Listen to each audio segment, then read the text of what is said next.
But if you have haters, that means you're doing something. I'm not gonna pay this much to publish a book when I know the reality of how much it costs. But I'm not perfect. Nobody is. So a lot of people, they just keep committing the same mistakes over and over. They question why me, why me, why me. Like, what am I supposed to learn from this? But your ego will definitely put up resistance to the ego. Oh my god. I mean, we don't escape the ego. It's just some people let it rule their life instead of actually letting the soul rule their life, following their soul, following their intuition. It's just not talking to other people. Sometimes it's just shut up and just listen, and you're gonna see how much healing you're gonna help. How you're gonna help them heal. At the end of the day, I'm gonna be home and then all out. So don't worry. But, as long as you're fine, I'm fine. It's not your pain. Why do you keep taking it in? Let it go. And I'm like, but how? And they say, well, you're a Scorpio. You should know how to let this go. You know how. You're master of this. So, and even in my old job in the deli, my boss would get pissed off because he'd be like, why everybody want to talk to you? You're the people. Customers that come and buy a sandwich and they just want to just sit there and talk to me. I sit there, but stand there and talk to me and tell me their whole life is. That's so I drew the line. Like, come on, like. Well, if you want to do something, you got to tap into your own personal power and make it happen. Yeah. That's one of your stepping stones. That's what you need to get to the next level. Then you're consciously making that happen. Yeah, well, and so it's more than just writing and expressing yourself. It's your manifestation practice. Come, let's build this endless foundation of destiny and fate. I'm gonna clap because somebody once told me when I started, they said you have to build your soul tribe first. And they said once you have your soul tribe, everybody else follows. But you have to have your core soul tribe. Because those are the ones that are going to back you up. Everybody comes into your life for a purpose. Yeah. Some of them will stay there for a long time. Some of them just for a day or two or a minute and leave. But they all have a purpose. This is why I ask people this, because I want to get people starting to envision a beautiful, hopeful future. We'll leave that for my pockets. Okay.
Thank you for coming to watch this episode. I'd like to welcome my guest today. This is Carlos. I actually just met him randomly by chance on Instagram, and we've been talking a little bit and talking about common interest, and I don't know, I think we're both kind of on a similar, maybe spiritually opening up kind of journey. So we've been talking a little bit about that, and so I'm happy to get to know Carlos, and I want to introduce you to him. He writes some really awesome poetry, and I know that he is also doing some publishing work. So in this episode, I want to find out more about that. So Carlos, thank you for coming on my show. Thank you for having me. So I said a little bit about what I know about you, but what do you want to say about yourself? Can you explain what you kind of do, what your presence is on Instagram, and then beyond that? Well, a lot of people call me a poet. I consider myself as a regular writer, that a person that shares what he feels with the world, in hopes that people understand that they're not alone in their journey. That's that was my whole goal, was just to share what I feel, and to just give people the chance to feel that others go through it, and there's a turning point to a lot of things in life. I love that.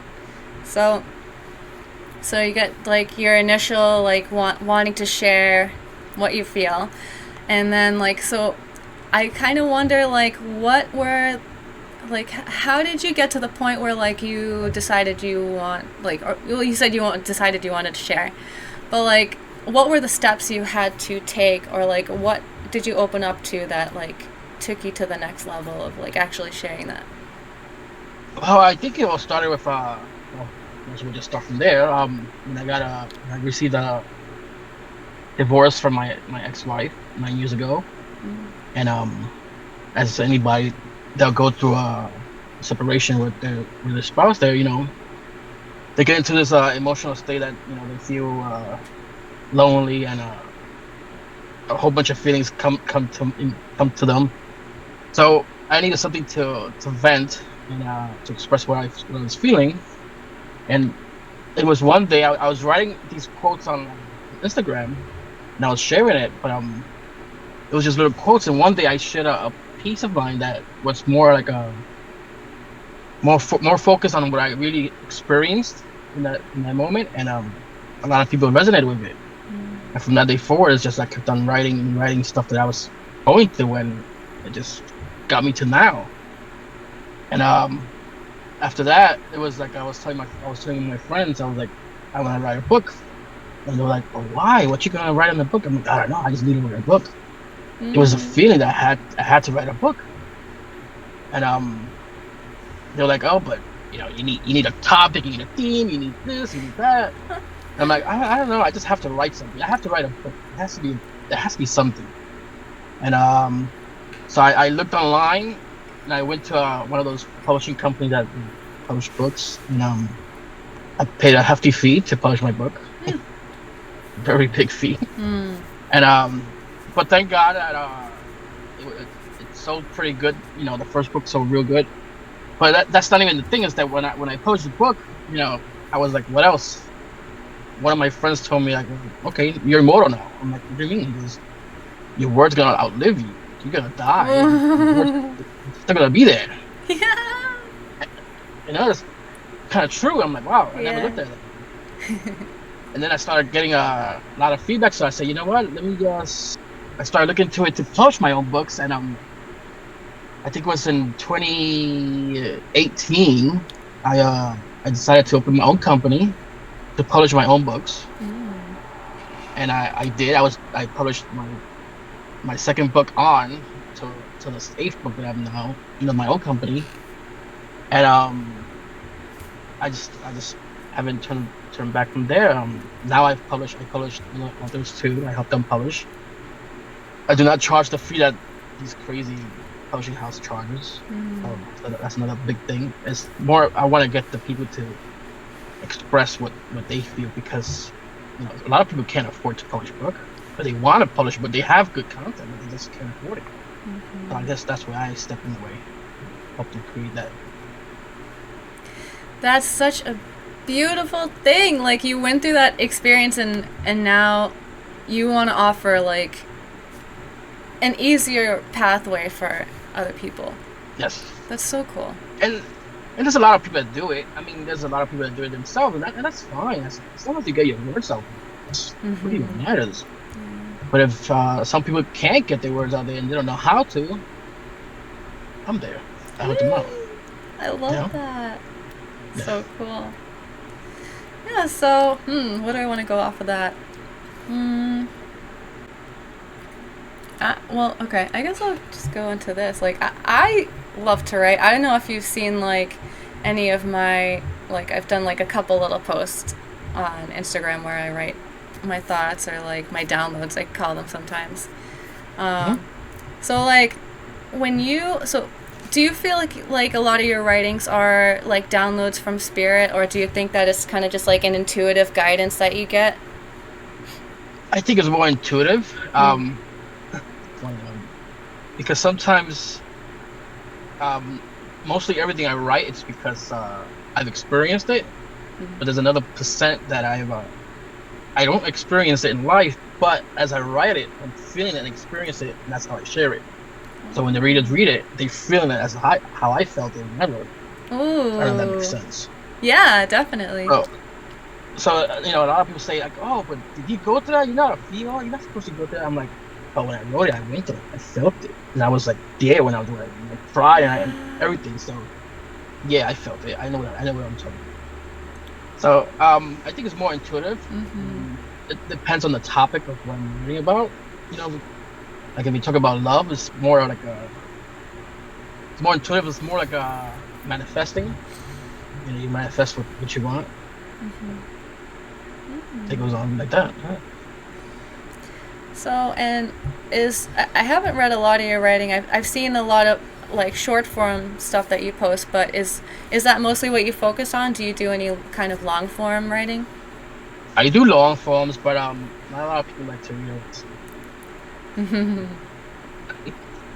And I do a lot of long forms. I love long form, but people don't like to read it. So, but yeah, sometimes I take a little bits of a long form and put it as a post. Mm-hmm.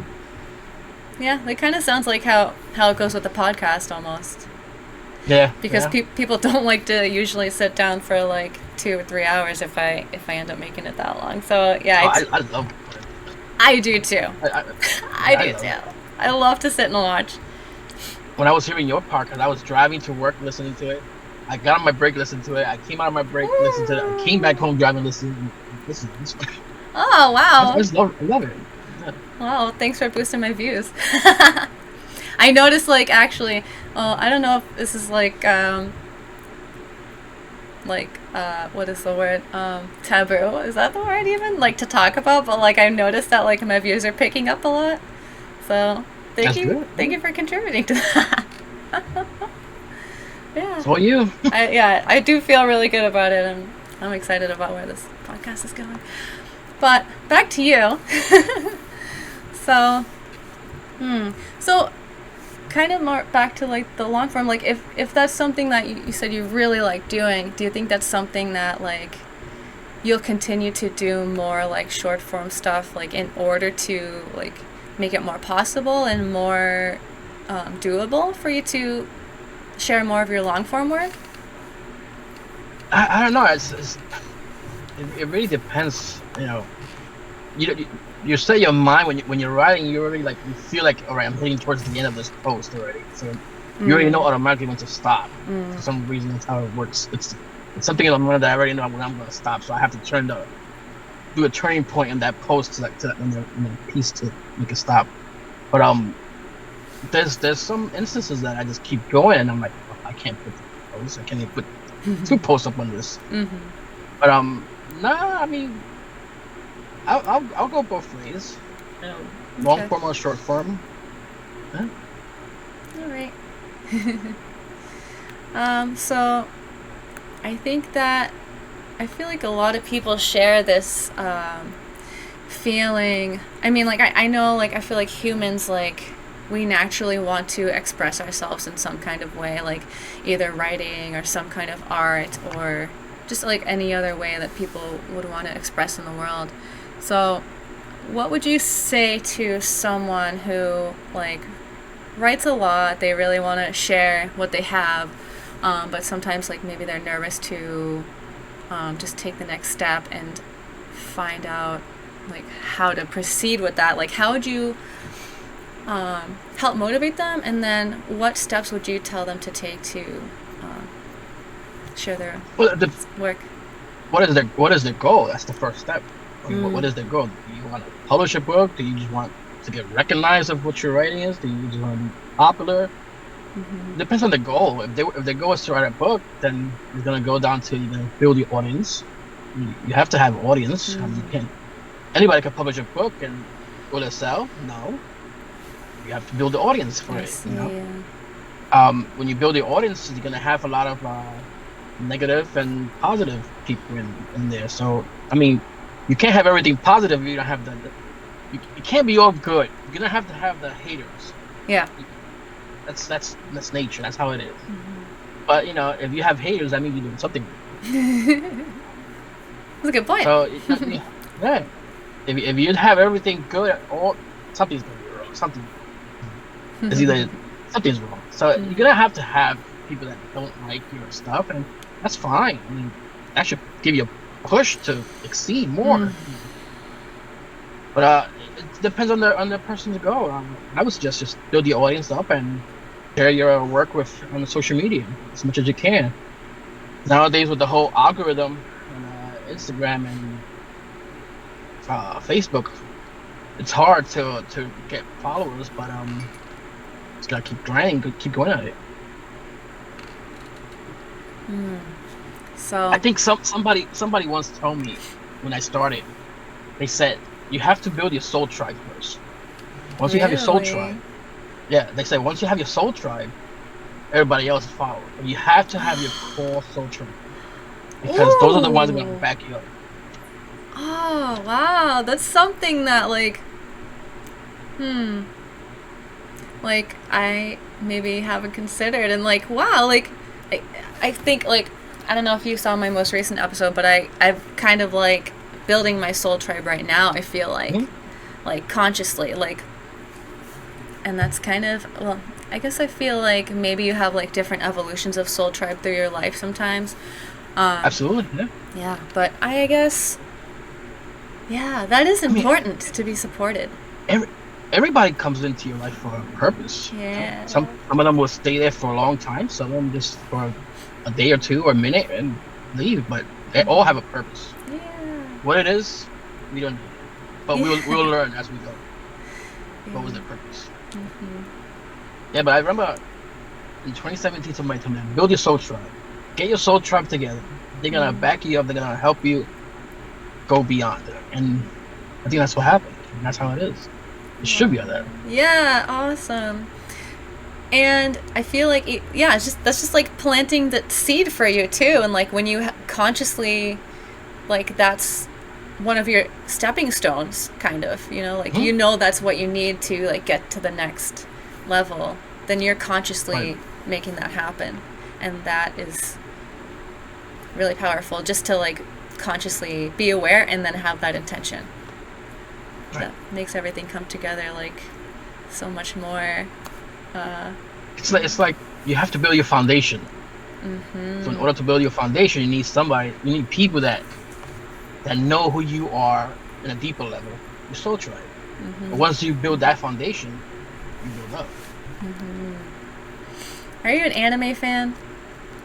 I'm not. Oh, okay. Well, I just I get this so I am, and I really love One Piece. It's a pirate anime, and it just it gives me the visual of Luffy building his pirate crew. I used to work in a Japanese restaurant. Really? Oh, so you must know a little Japanese then. Did you "Itterashai"? Arigato gozaimasu. Yeah. Minasai. Nice. A little bit. Yeah. I know how to write my name in what is it, katakana? Oh, really? Yeah, cool. Yeah. The characters, but so we used to have the anime in the back of the store. We had the anime shop. I always looked at it. I'm I just can't get into it. I just couldn't. But I would have loved to, but I just couldn't. And I had all the videos for free. Wow. It's so funny. Some people definitely have that. I'm just I'm not interested in anime. Don't know why. I'm just not. I don't know. I mean, it's probably sit down and just watch for one whole day. I probably understand. Yeah, you'd get hooked in. Yeah, but and I have a lot of friends that are into it. They'd be like, "Please, you watch this." That's funny. Yeah. I'm very into, not very into anime, but I'm very into Japanese culture, and that probably was. It's a very strong culture. It's so different and so unique and so, I don't know, just way different than us. How can I say this? It's more respectful. I don't know the exact word to say it. Because when I worked, that was my first job. I was 19 years old. I was there for the 9/11 and everything. I was across the street in the restaurant from the World Trade Center. But it's very I don't know the words for it, but it's so dominant, but at the same They're time, very their society's very efficient. I feel like that word definitely comes to mind. It's just like it's nothing like United States. It's totally that's why I wanted to go there so bad. Yeah. I wanted to. Oh, I still want to go there, but you probably don't know this about me, but like I had a trip planned to actually go in March of 2020. It was like all planned, all booked. Everything was all set, and of course it was like, it was like right when everything was going down with the pandemic, and so I had to cancel last second. That was rough. Oh, yeah, I can imagine. Yeah. Did you ever plan it to go again? I do want to go again. Sorry, go ahead. No, go ahead. I do want to go again. I just haven't been able to plan that yet. I hope someday. So I know during the pandemic they were offering like some really low prices on tickets. Yeah, like it was like in like kind of like the end of 2020, right? I think, or like 2021. Yeah. 21, I think it was. I can't remember like. We lose track of those years. Yeah. Seriously, it's like definitely was my dark night of the soul. So I was like, I don't know what was going on. Yeah, it's like kind of a blur. So. Yeah. Yeah. How was that for you? Did you go through anything crazy during that time? There was a lot of looting over here. I worked in the deli at that time, so I was working in the deli, and it was. I have videos of my cell phone and stuff. But everybody was just crazy with the mask and paper toilets selling out, paper towel, water. It was crazy. Yeah. By the way, you live in New York City, right? Just in case anybody didn't know. Yeah, I live in New York City, in the Bronx. So. It was pretty crazy. But it was crazy. Let's leave it at that. Yeah. So, okay. I'm just wondering one other thing about that, but like, cause I live in Massachusetts. I feel like like the social distancing kind of like changed us a little bit, but like New York City is like so populated densely, right? So I wonder like how did all that stuff affect like culture in New York City? Well, now it's back to normal. Now it's like whatever. Now it's back to normal. Yeah. But at that time, there was fights in the buses and the trains. Get away from me! It was bad. It was bad. Wow. But now it's back to normal. But, there were people going crazy with it. But, yeah. We got it already, so that's the good thing. Yeah. I'm definitely glad that's over.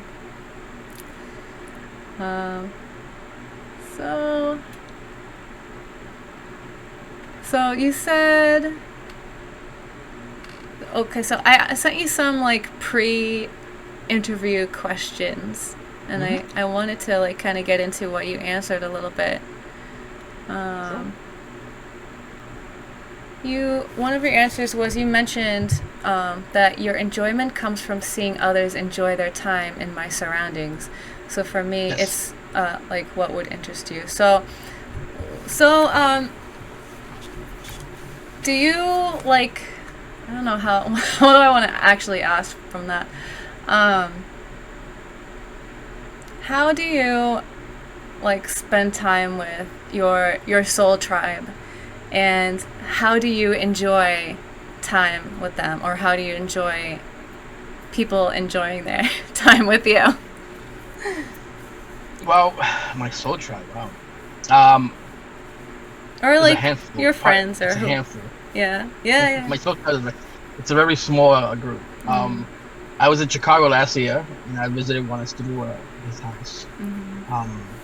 So we spent probably like 4 days over. I spent 4 days over there. It was fun. It was fun. It was no words can describe how fun that was. Got to know them better, and they treated me. I have no words for it.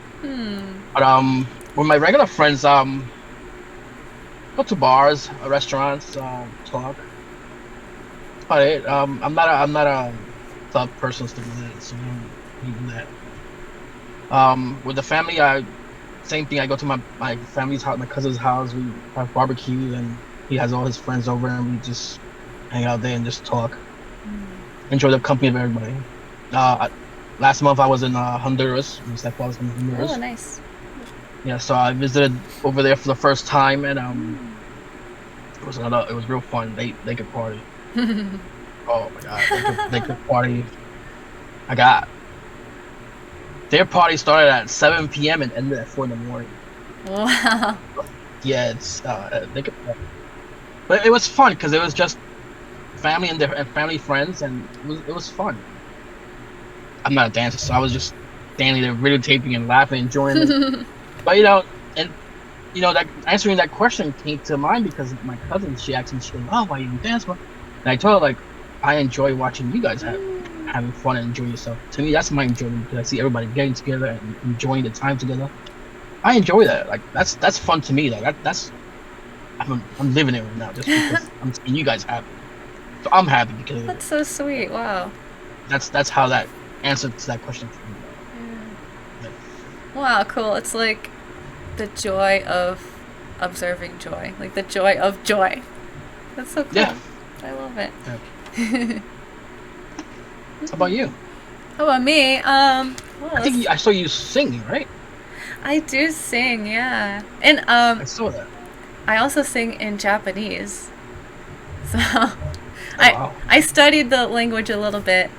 I wouldn't say that I'm like fluent or anything, but since I love to sing, when I started getting into Japanese music, I was like, oh, I like really love some of these songs, and I'd love to like make my own version. And it kind of just like worked out. It was like one of those things where I ended up meeting someone who records in a studio, has his own studio, and I was like, oh, can I like record some songs? And so I did. It was easy. Like it all just like came easy to me at that point. So I was like, yeah, this is meant to be. Like I'm just gonna ride this wave and do it.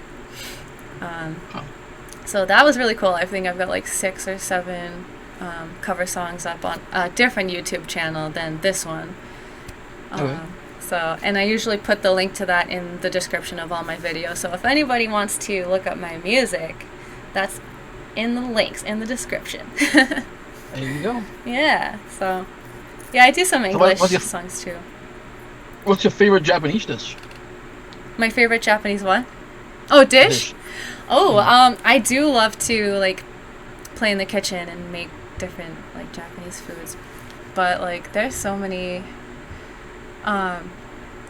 different things. Like I couldn't name just one, but some of my favorite things to make are onigiri, which is like you must know, like the little rice balls, and triangles, but yeah, exactly.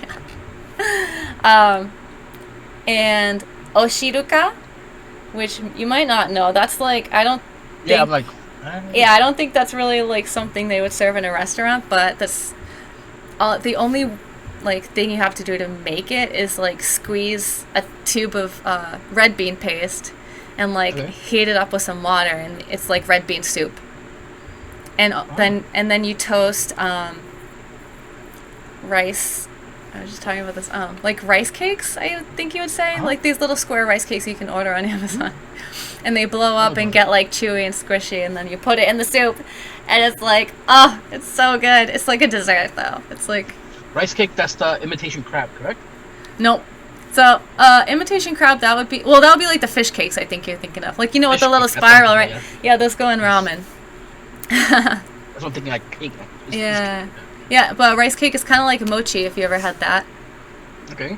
Yeah, it's just like that. It's just like a chewy little, like rice flour.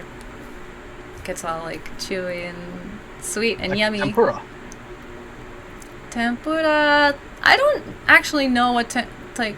That's like the flakes that they fry stuff in. Fried flour, huh? The flakes. Mm-hmm.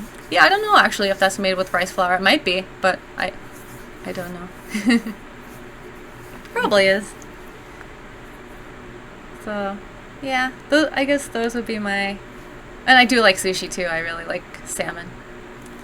I think everybody likes salmon. And Salmon eel. and tuna. Yeah. Eel. Yeah, I love unagi. My first time trying it. So there was a name, and so I'm like, what is this? I don't know what this is. I was like, what, 2 months in the restaurant. So there was like, they always want to pick on a new person. It's like, oh, try it, you like it. So I'm eating it. I'm like, oh, it's not bad. And they show me the picture. I'm like, I'm eating here. Yeah, it's like... But it was not bad, though. It was pretty good. Eel is so good. Yeah, it was pretty good. I'm like, the picture just blew my mind up. I'm like, but then I'm like, wait, the taste is pretty good. I can mess with that. That's not...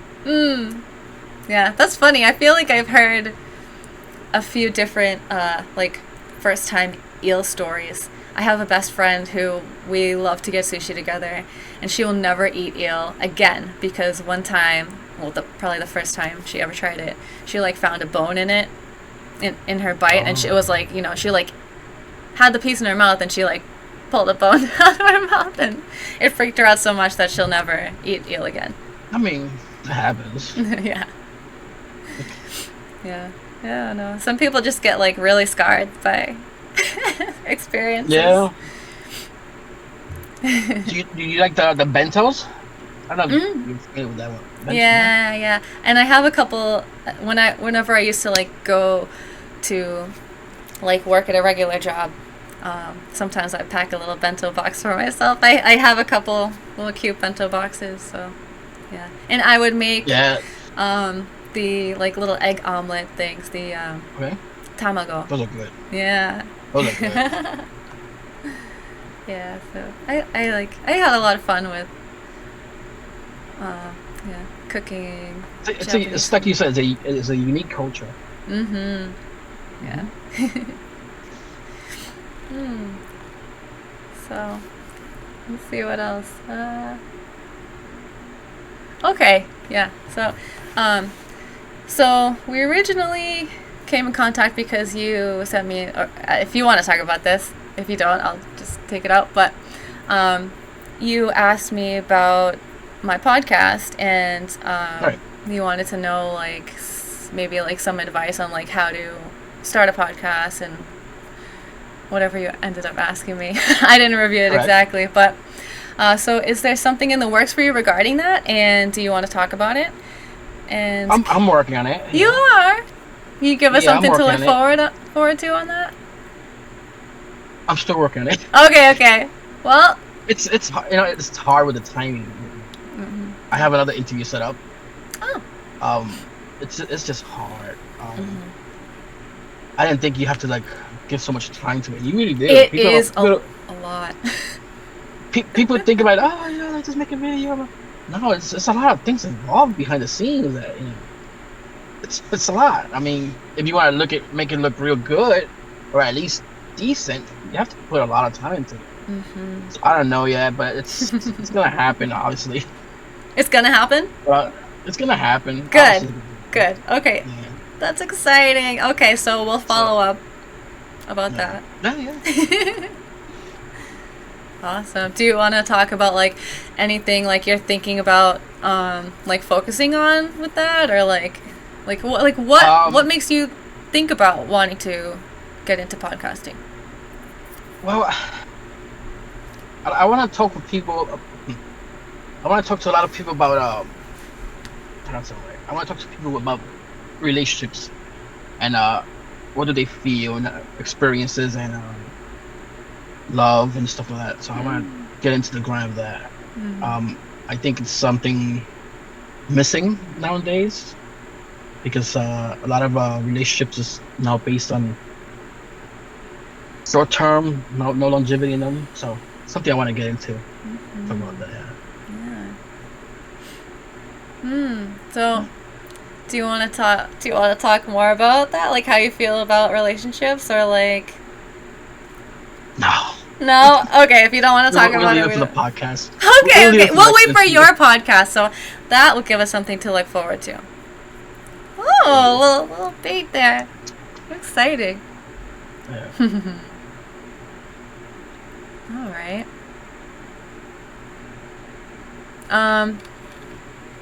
Okay, another, question that if you don't want to talk about it, that's okay. This is one of the off of one of the pre-interview questions I asked you, and your answer. Well, I asked you, what story do you want to tell the world about you? And you said, aside from all the heartache and sadness, there's a turning point to it all.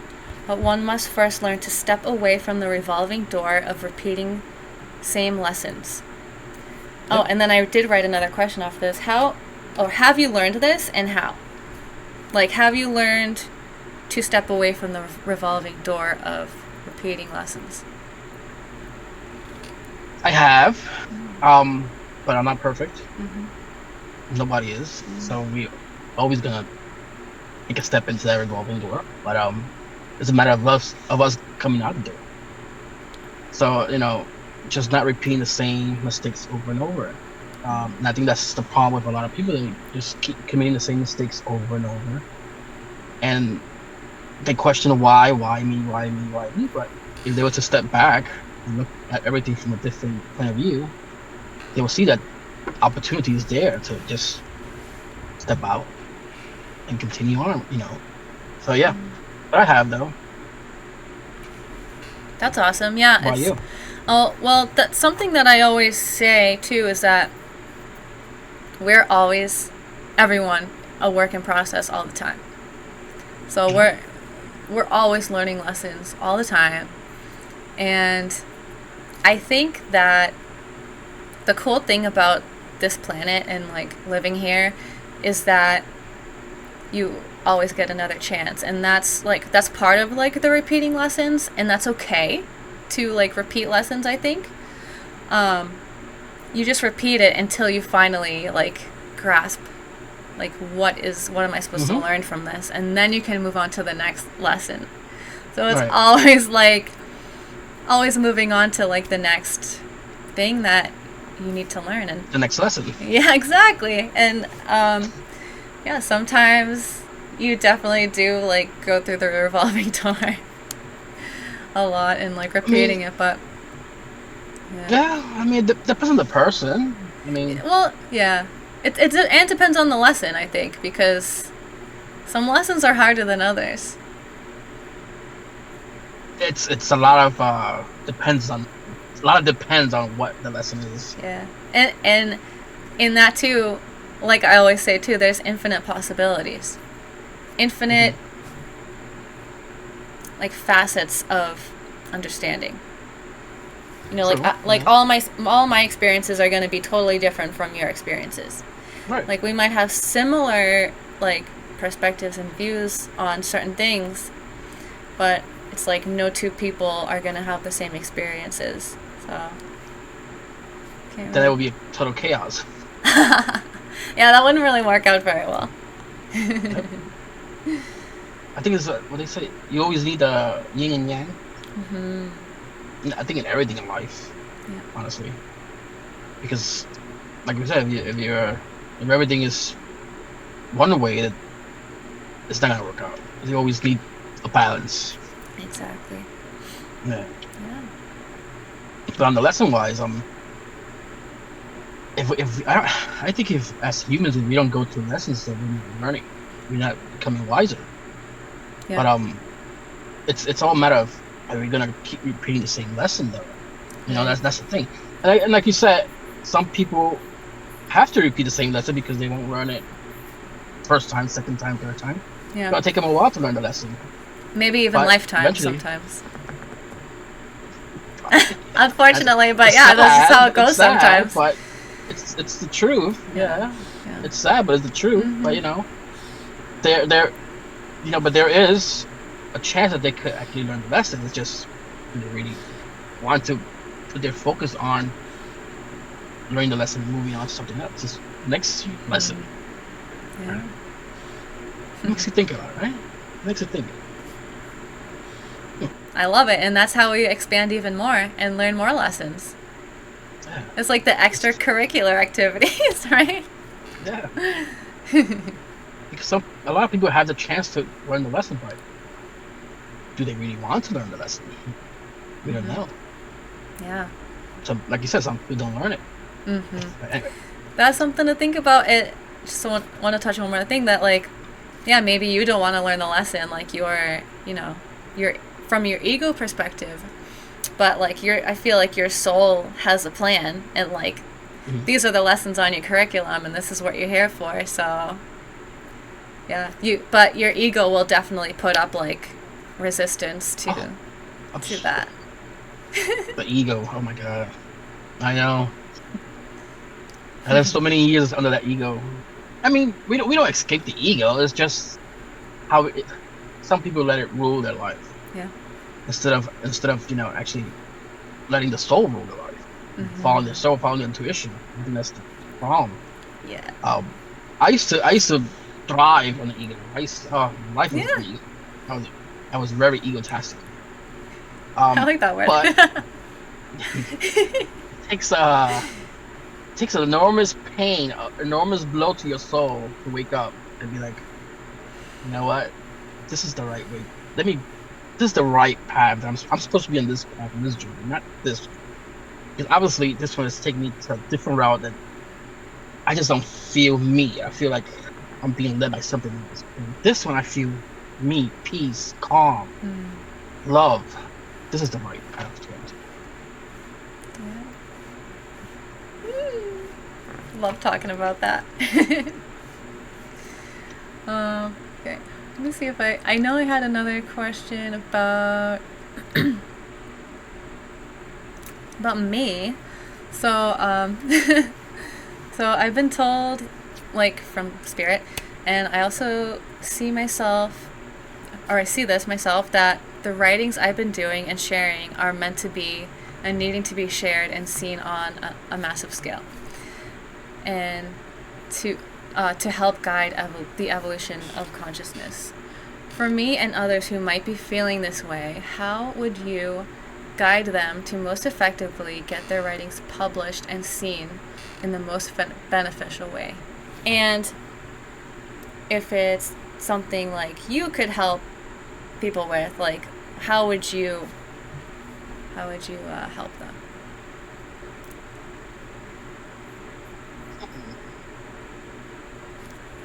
Very simple. Follow your intuition. You know, that's pretty much it. Follow your intuition. How I can help you? I'm here to answer any question you can. I'm here to help out whoever needs help.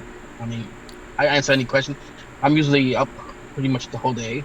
I work at nighttime, so some people, I got people from London, Australia. They DM me in the middle of the night because they know I'm up at that time, so I'm always messaging them. So, I can help with just telling you, just be you and share it with the world, right? I mean, if you feel like it's gonna help somebody, just share it. Doesn't matter if it's one person, 2 people, 100 people. If you share it, I assure you somebody will resonate with it. So, like, if somebody wanted to, like, or so you publish, like, other writers, right? Sometimes. I do publish other writers sometimes. Yeah. So, like, are you looking to do more, or like, how does that, like, if somebody wanted to approach you for that, is that something that you want to take on more of, or? They could approach me. It's when I sign writers, I have to, like, I don't know how this gonna sound. I'd have to feel it when I read it. Yeah. I've had writers that show me their manuscript and just tell them, like, I'll show you how to do it self-publish, and you can self-publish it. But if I'm gonna, like, really back you up and put my logo on it, like, I have to feel it. Like, it's something that I have to, like, it has to resonate with me and the work that I publish. That more like a connection and so yeah, I don't publish novels. It has to be like something felt. But doesn't mean I won't help you. I will definitely help you. I will definitely Cool. guide you to the way to do. I will be there to the last step to help you. But to publish under my company, my publishing company, yeah, it has to be like something felt very soulful. And I've had some people do it, and I'm left to think, whoa, like that's great. And I published, quickly, and some people I just tell them like, when I can't do it because this doesn't resonate with my, how I write and the stuff that I publish, but I will help you publish it. That's no problem for me. Cool. Yeah, that's totally fair. Like I mean, and I kind of treat the podcast like that too. Like I want to bring on guests that I totally like resonate with, and I want to share their message. So like that's totally fair. I get that, and I think that's really really awesome that you like are just like willing to help people who like want to share their message and stuff. I mean, it's hard for a lot of people to go through the whole thing, and then also is do people have that that urge to do it? Because some people just, and I've had experience, some people just come and ask me, how you do this, how you do this, how you do this, and I explain to them, okay, so how you do this, and I explain to them, and, okay, but can you do it for me? I'm like, whoa, see that's where that's so I drew the line. Like, come on, like, so it's really on the person how eager and the urge they have to see and do it. Definitely. Yeah. If you want to do something, you got to tap into your own personal power and make it happen. Yeah. Like you can ask for guidance and help along the way, but at the end, it comes down to you doing the work that you want to do. Because some people want people to do the work for them. That's another thing. Yeah.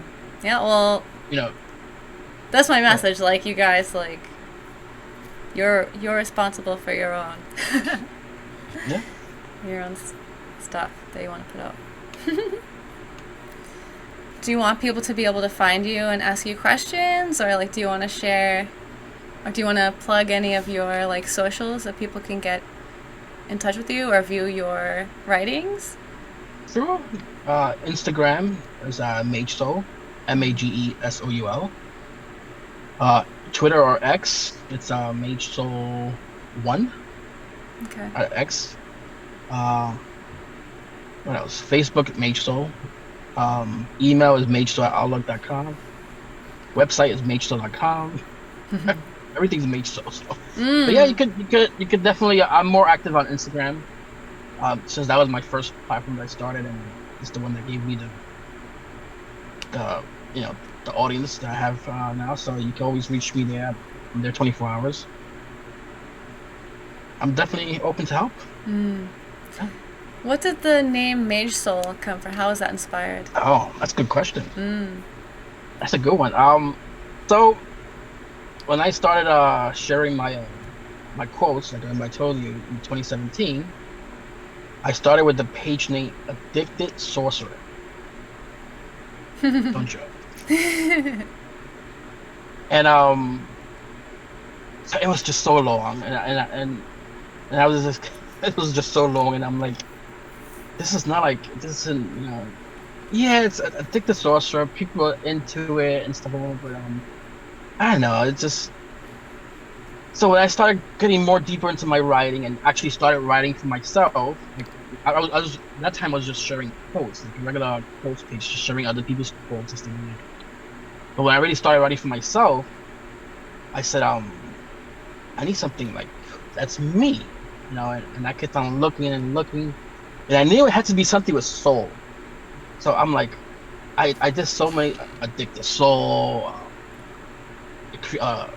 Eroded Soul. I did so many different names, and I couldn't figure it out. I'm like, it has to be something with me. So it was one night I was in my bed and I was just brainstorming this, and I kept on thinking of sorcerer, and for some reason I said, let me go look up what is sorcerer, because for me it's like I'm a person that addicted to sorcerer, a person that plays with words to me. So I looked at sorcerer and it came to mage. I said mage. So then I combined it together, mage soul. Sounds cool, mage soul. And I put it together, and that was it. And then I started checking. Nobody. This name doesn't exist. I think it was Nice. a cartoon, but it doesn't really sound. It's not like the same way. It's written different. So I just started going off, and I did open a company with the name, and I was like, here we go. And that was it. But yeah, magesoul. A lot of people, a lot of people don't know how to pronounce it. They call it magesoul. I don't know. But yeah, magesoul it is. Magesoul. Cool. It's definitely something like it draws you in. It's like something mystical about it and like magical. Well, Really that's cool. what I'm saying. It's like sorcerer, Mm. but but taking out the whole sorcerer thing and just mace. Okay, mace. The word mace. It's I don't know. It just draws people in. So Yes, then yeah. I didn't have a logo at that time, so I went to a company and said I want to get a logo. So they gave me 4 different designs, and this one was the Mm. one. So I fell in love with it. I'm like, that's the one. That's the one. And everybody's telling me like, wow, that's the logo. Like, I'm like, that's the one. And I wrote the logo and trademarked it, and here we are. I love that you're wearing your hat right now. Oh yeah, I wear it every day. I love it. That's awesome. Yeah, Yeah. every day I wear my hat. You're your best promoter. I am, and people don't even know me because they don't even know. Even last week in my job, I was talking to them, and one of my friends, he has my number. He goes, is this you? And I'm like, yes. He goes, when the f do you start writing? I'm like, I've been doing this for a long time, buddy. He's like, what? And he started reading. He's like, that is crazy. I can never picture this as you. I'm like, you Mm. can't judge a book by its cover. That's the thing. Yeah. I say you never know who you're really talking to. Yep. Then it's funny. One of the followers on the Instagram page, he works for the same company. I'm not gonna mention the company he works for, but he works for the same company that I work for in California. And I saw him. I'm like, what? I'm like, you work for this company? He goes, yeah. I'm like, so I showed him a video where I work at. He goes, do they know? I'm like, what? How awesome of a writer you are? I'm like, please stop it. So Aww. it's pretty fun. It's fun connecting with so many different people. It's fun. I love it. I And don't love get me it. wrong, I've had my handful of bad experiences, on Instagram and the social life and stuff like that. But you live and learn, you know. Mm-hmm. Yeah. But it's more positive than the bad. So that's the good. Awesome. Ah, that's so cool. Um, so like you said you started your company, like how like I don't know, like how did you decide that you wanted to like start a company and how did you like find out how to do it? Like 'cause I've had several companies before, hmm, so I know the process already of doing that. Yeah, I've owned a hair salon, barber shop, mm, a deli. I oh go on wow. a route for a delivery route for type C stores. So I've had several companies before. Hmm. So I already knew the process of opening the company. But this one it was just when I got the name.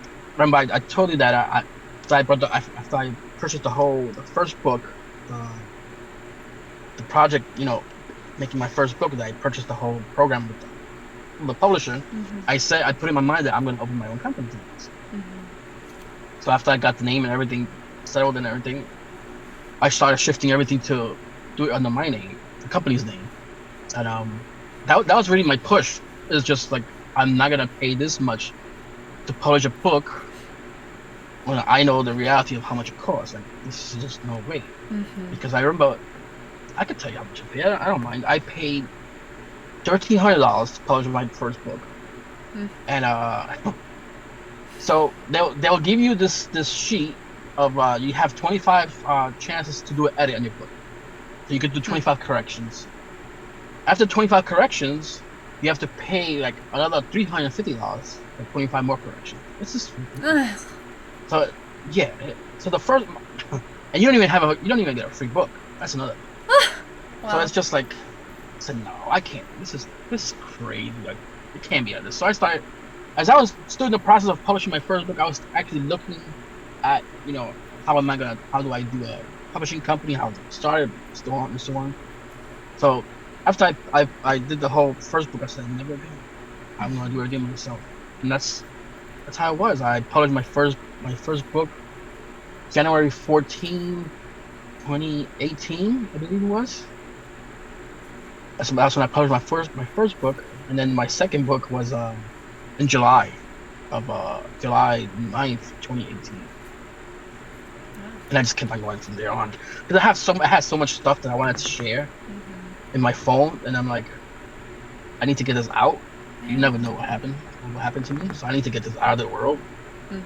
So I published like within 3 years, I published like three, four, five books Wow. within 3 years. Yeah. Do you sell a lot of copies? Nowadays it's like more like, but my first book I sold, I think it was 2,300 copies. 2,000? 2,300 copies. Wow. 2,300 copies. Yeah. Oh, okay. Nice. My second book hit like 1,500, and then the other ones are all in the hundreds. People say like, "Oh, that's not a lot." I mean, but the whole thing is, I didn't do it for the money. I just did it to get my word out there. So whatever comes in monetary wise, that's just extra to put back into the company. This is just for me. I wanted to get my word out there. Yeah. Like I just released my latest one August 22nd. It was when my soul cries. I released that one and it had like 80 pieces, and I didn't do it for the money. And people are like, oh, but you need to advertise it. And I'm like, yeah, but I didn't do it for the money though. I just did it to have my word out there. I needed to get it out. It's interesting when like you want to do something and you know how to do it, and but like everybody around you is like telling you how to do it a certain way, like they actually care. That's See, I never thought about that. I never thought about that way, and it's true because a lot of people tell me to do this, do that, and then if I was to look from that point of view and like, how many books have you sold or written? But yeah. it's like I just didn't do it for the money. I never do it for the money. Yeah. And then people that I work with, they can tell you straightforward. Like, I published an anthology. I didn't do it for the money. I did it more to get these voices out there. The last anthology was survival. It had 25 authors. I did it to get the voices out there. I did it because I knew they had a story to share. And it's nice. Like I have to send you a copy. I'll send you a copy.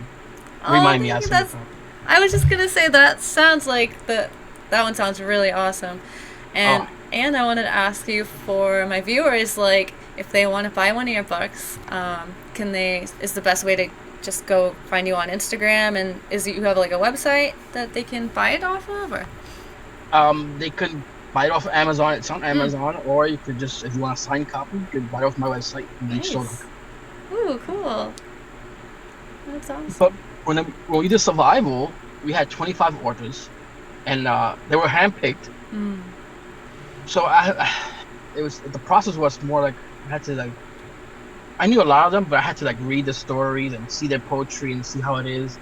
So I knew there's something there, and when we talk like it's survival, we need to hear what are you surviving, how you survived, and they could talk about the experience that you had, but at the same time we want to hit the survival part.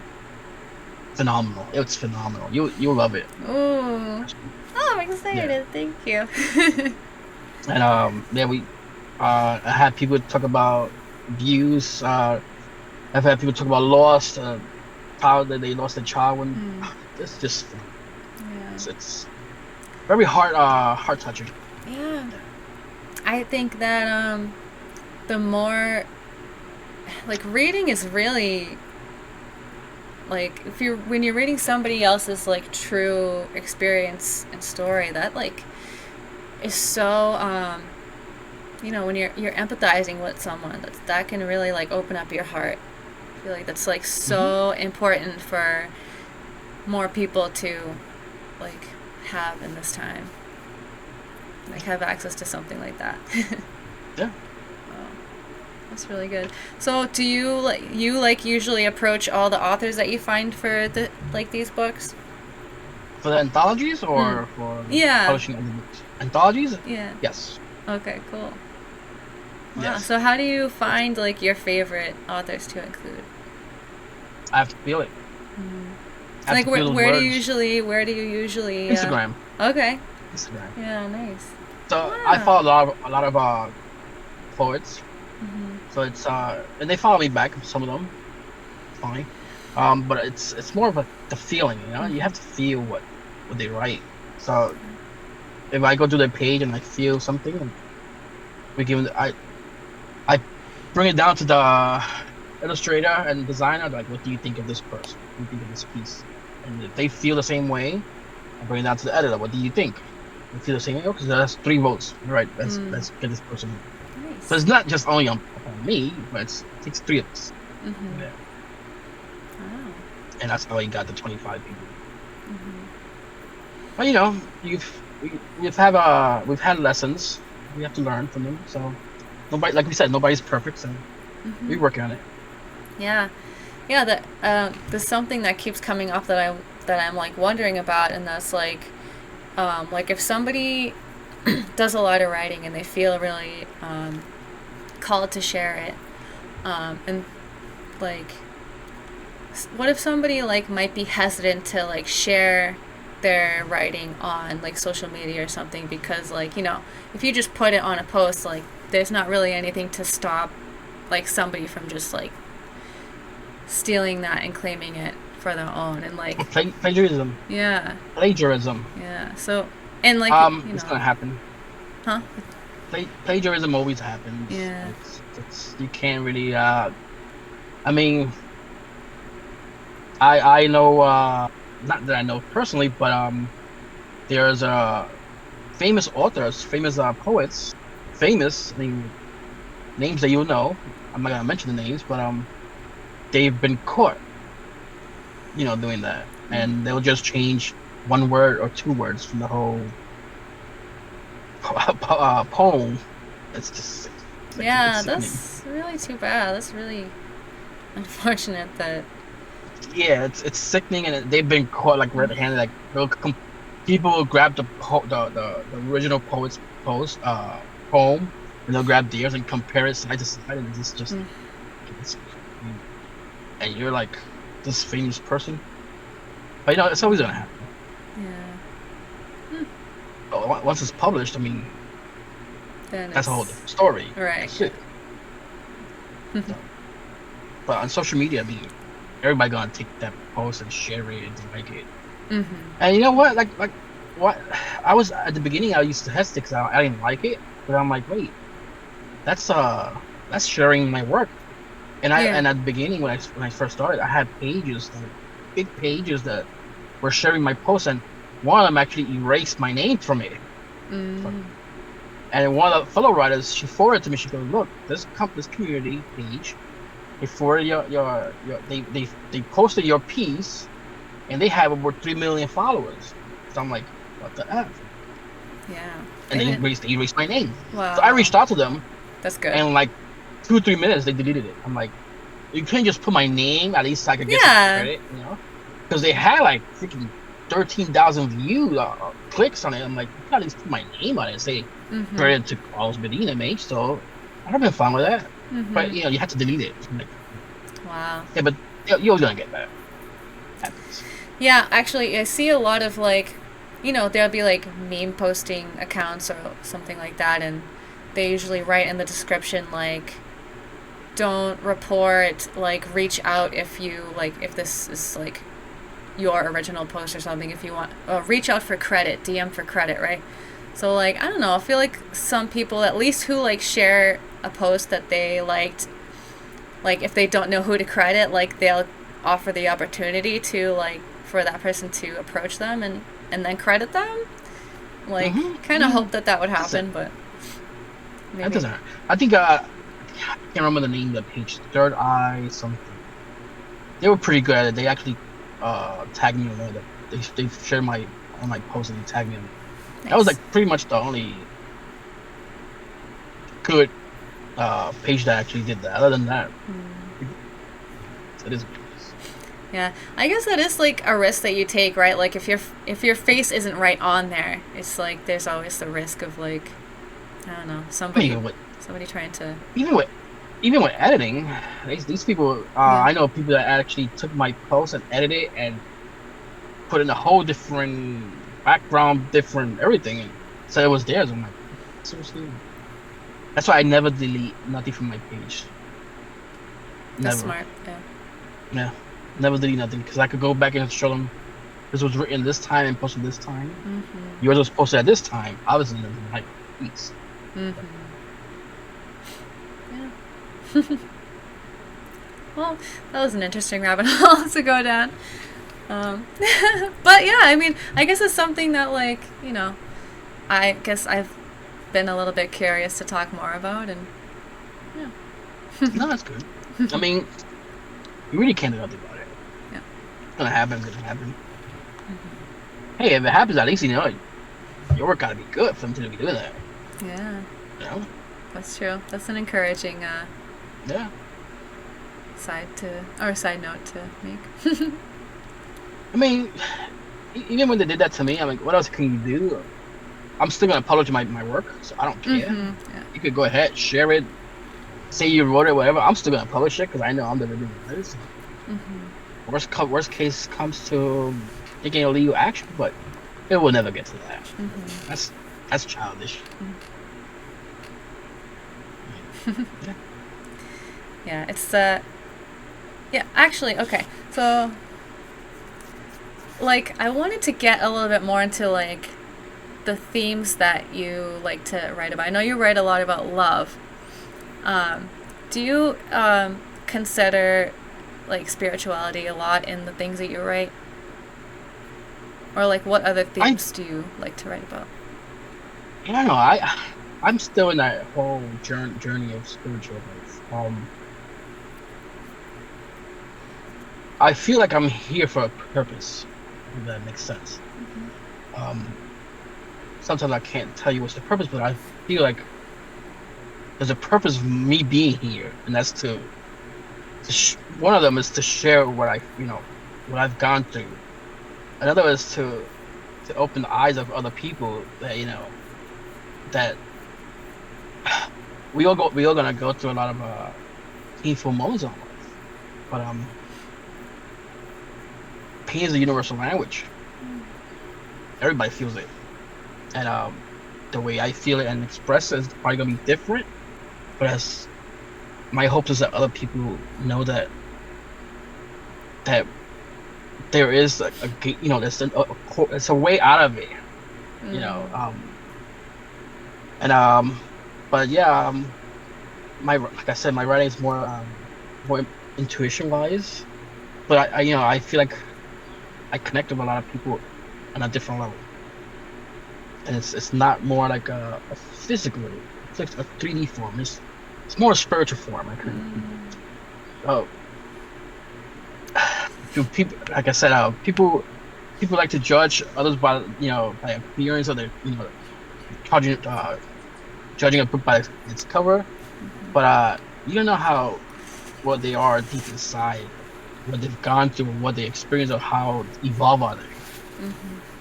So yeah, that's my thing with the spirituality.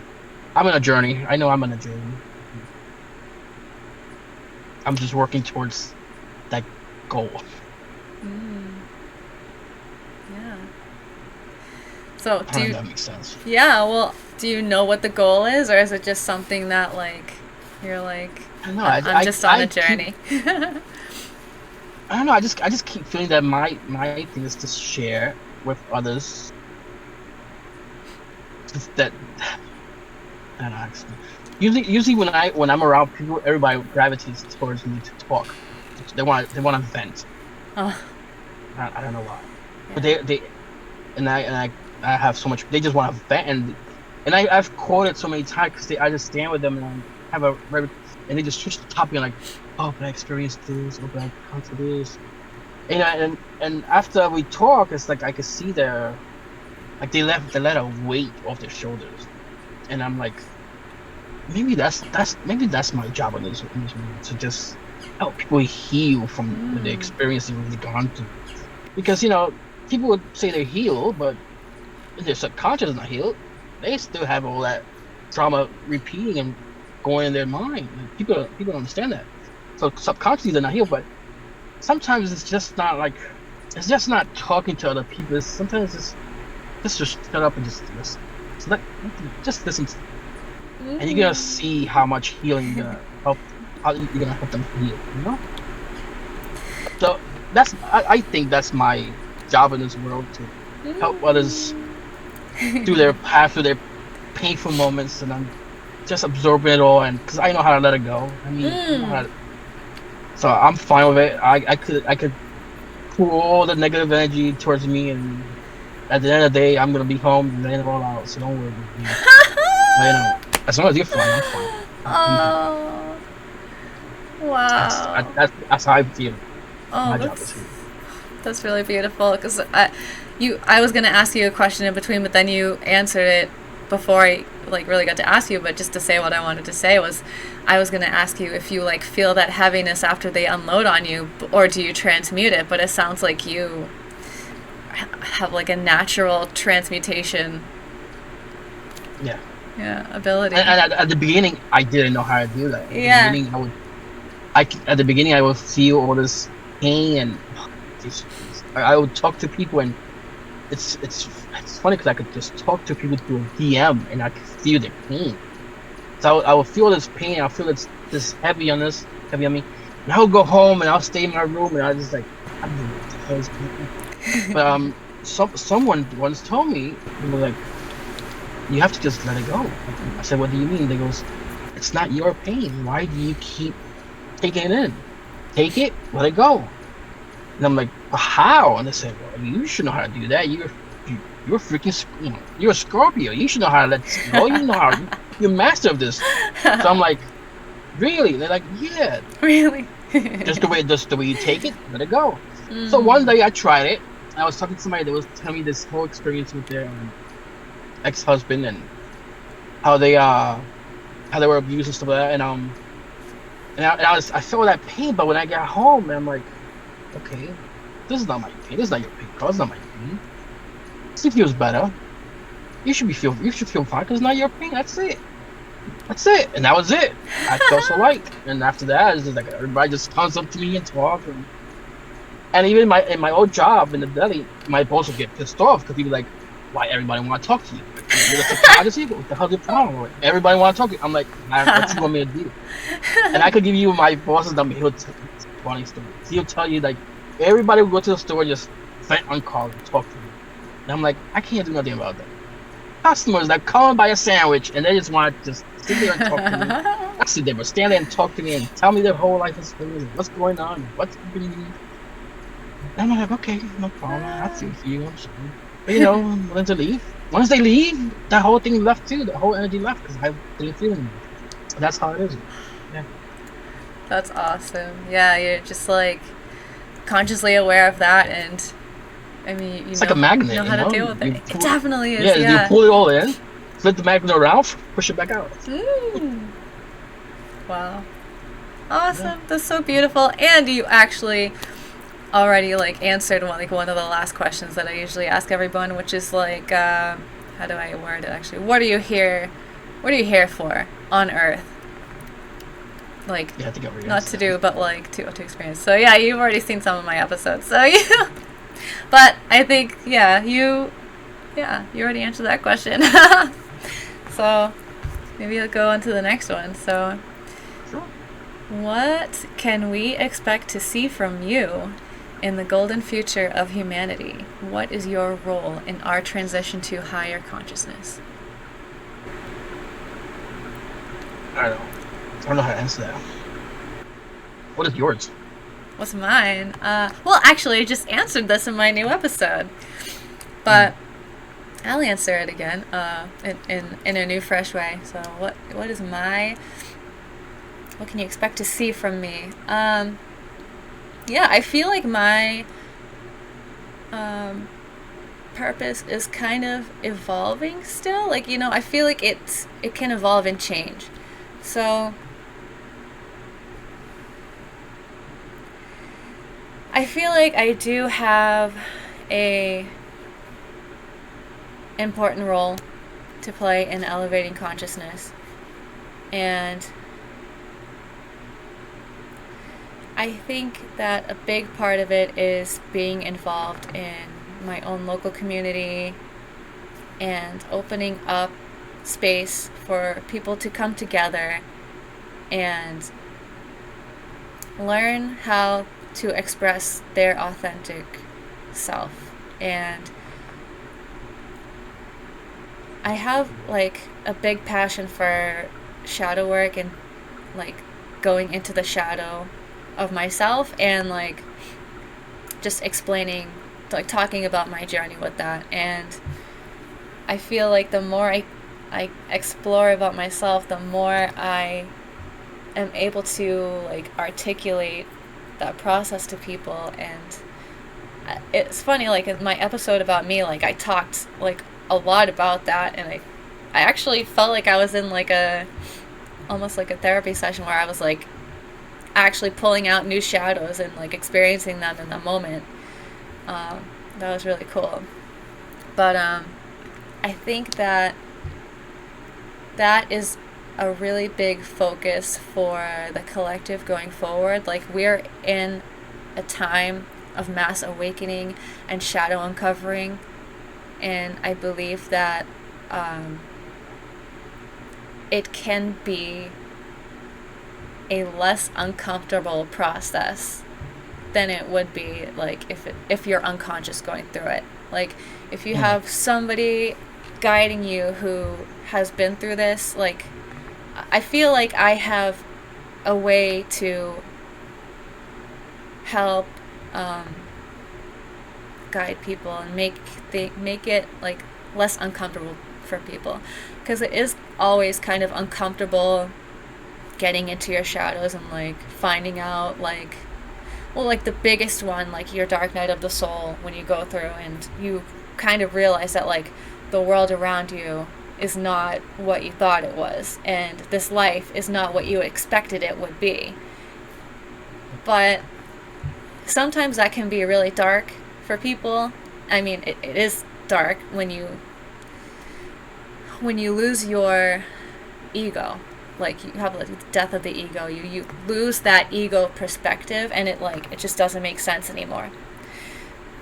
But then I feel like when you realize that you can consciously open up to your soul perspective and acknowledge that larger, wiser, older, more awesome part of you that you're connected with, and you let that in like little by little, I feel like that in itself is a huge comfort, just to like acknowledge that like we are more than what we perceive we are in this human existence. So I think that helping people gain a different kind of perspective on personal development and be able to help them be able to make a more positive experience out of it. I think that's like part of it right now. I like that you said that death of the ego. That's nothing will happen unless the death of the ego, of course, and little by little. Yeah. Because I think that's the problem that a lot of people take in that journey is they want to just do everything quick. Yeah. They want to absorb it. Oh yeah, I can do this, but it's not really the way. I think it's supposed to be little by little. You're supposed to learn and feel things as you go, as you progress. Because if you take it all in one shot, I mean, I think it's like everything in life. If you take it all in, it's not gonna have a good consequence. Oh, it's not gonna have a good outcome. So you have to do everything little by little. Take the steps appropriately, and then you'll feel when you're ready to evolve more. I think. Yeah. I'm not sure if I'm correct on that, but I think I am. I think definitely. I don't think there's a quick fix for spiritual evolution. Like, and part of it is like part of being in this existence is like the joy of it. Like we don't just come here to like only suffer through like the difficult lessons that we want to learn. We come here for the joy of it as well. Like, oh, there's so many like fun things that we can do in this life. There's so much that we can enjoy. Like, this world is beautiful. Right. Nature is amazing. Like, if you get out in nature, it can totally lift your mood and spirits. It's like you come back to like that positive reason of like why you're here. You're here to also enjoy yourself. Mm-hmm. So for me, it's water. I have to be next to water. When I'm by water, it's water is so healing. Yeah. I feel so calm. I'm like, this is life. Yeah. Do you go to the beach often? I do not go to the beach. No. Like rivers or yeah, rivers. I go to the rivers and lakes. Nice. When I was in Honduras in beginning of July, we stood over there 9 days. 9 days, we went to the river 7 days. Nice. It was I'll show you a video when I get out. Okay. So you can see how the video how the river was. It's beautiful. Oh. And then my cousin was, he was there. He was telling me, like, you always write about love. He goes, how about you just start writing about the places you go? I'm like, but that's hard. And he was like, no, but look at this beauty. Like, I'm like, yeah, but just the way I write is different. It's just I don't write, by what I'm seeing here. I just write by what I feel. So he went to take a swim to the waterfall, and I just stood there and rocked. So now I'm just looking up. I'm looking at the roots, because there was like roots, like I'm talking about like probably like 100 foot long. Wow. Just in the video. Oh yeah. I'm like, wow, like this is like, you do really think about it. I mean, is this how our roots are? The roots of love and stuff like within that, this long, this deep, and I just started going crazy in my mind. Oh. Yeah. And then you were able to write about it, or like because you were like feeling into it, right? I wrote one piece, but it was just more like I took pieces of parts of what I was feeling in that moment. Like I spoke about the roots, so I took parts of the depth of the water, the ocean. So I was taking parts of everything, just put into. Maybe that's. I couldn't just sit there and write about a river. I couldn't. Because I don't know. It's just for me. I just write about. I love writing about love. Yeah.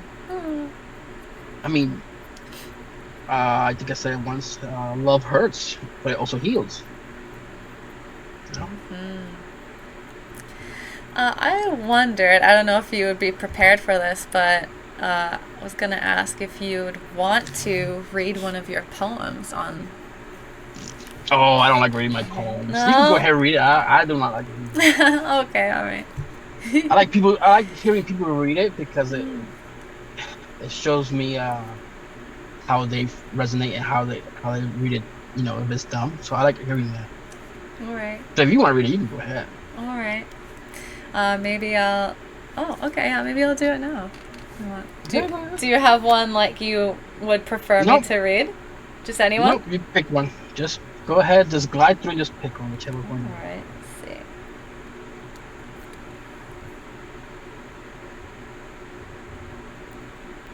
Actually, I think I'll read the one that I originally saw, and I was like, oh, he writes. Because I think, like, whenever you messaged me, I didn't really, I guess I didn't really look that far into your page, but, like, I think one of your poems popped up on my feed. Or maybe I saw it in your story or something, and I was like, oh, this is really, really awesome.